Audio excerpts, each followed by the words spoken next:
guys, so I'm actually doing a part 2 to a video, which crazy surprising, but it is March 29th right now, so this is like the deadline I gave myself for the story affairs, and basically like just like writing a story in a month.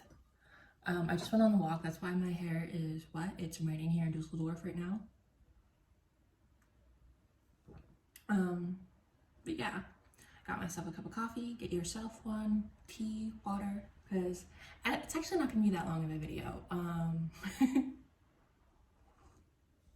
So I went in with this thinking with each affair, so with the story, a little bit of background, it's a whole story about like affairs and the characters not being like really good people, but they do bad things because they're in love, which, you know, human nature.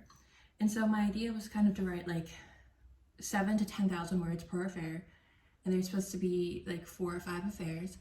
I did not end up writing that much for each affair. I think the most I did for an affair was between Parker and Michael, and that was about 8,000 words. That was probably like the biggest one, and I think the shortest one was between Liam and Poppy. That wasn't very long. It was not one of my favorites, so I didn't write that much towards it. But I don't have my glasses on because there's always a glare with this window.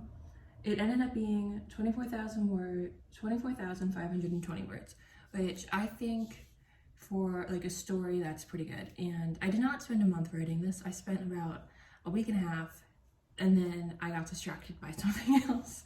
So that's kind of a fail with me on the dedication part. I need to get better at like sticking to my goals, but I felt like once I fixed all like the plot holes, those characters had complete stories, I didn't want to do more filler, which I mean, it probably could use some more fluff or more filler, more like transition scenes to like build up these romances. But because it's like an interweaving of different story narratives, that's kind of interesting for me to do. Because when I was writing it, I wrote each relationship in a separate Word file, and then at the end, I just combined them all together. So I was kind of like, okay, does this scene go here and here? Like, what's my timeline? That kind of thing. So yeah, I did write a story in the month I gave myself. Was it as long as I wanted it to be? No. Is it a short story that kind of goes over the vastness of human emotions? Yes, which was kind of my goal. And well, I mean, I was gonna say I didn't kill any of my characters off at the end, because that's how I tend to write characters.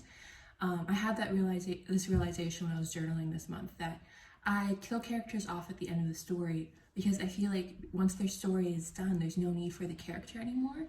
So by getting rid of the character, I'm actually like closing the arc of the story. But I don't need to do that. The character could just go on living with what they've had changed, because by killing them at the end, that makes it so they aren't able to change. So that's just kind of me processing that. But I thought I would read you guys the first like paragraph, and then maybe like the last paragraph to see if it like makes sense. So here's the first paragraph. He knew his wife was fucking someone else. That was never in question. It wasn't until he stumbled onto the letters that his ego could not take anymore. This person, this Jay, who signed his letters, wrote as if he loved his wife. That wouldn't do. So that's kind of like the start of the story and the introduction we get.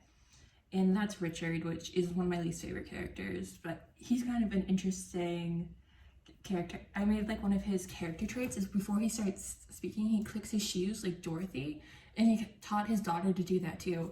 So in like one scene, I think Richard clicks his shoes like 6 times whenever he like wants to speak, but other people are having conversations. So it's just like a thing that adds to like the annoyance of his character, him clicking his shoes all the time.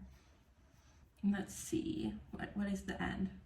Jeanette, this is the last like paragraph, it's not very long. Jeanette felt her heart flutter. This had all started with a letter. She opened it and smiled at Eloise's handwriting, the large E at the bottom of the page. So this started with Eloise receiving letters from Jeanette, and then it ends with Jeanette receiving a letter from Eloise, signing it with an E. And this actually makes more sense throughout the story, because Eloise gives her husband like an embroidered E on a handkerchief that he uses, and the woman that the husband ends up having an affair with, her name is Emily, so it's kind of like the initial E is kind of like a theme. And then we have, I really liked how I did the climax for this.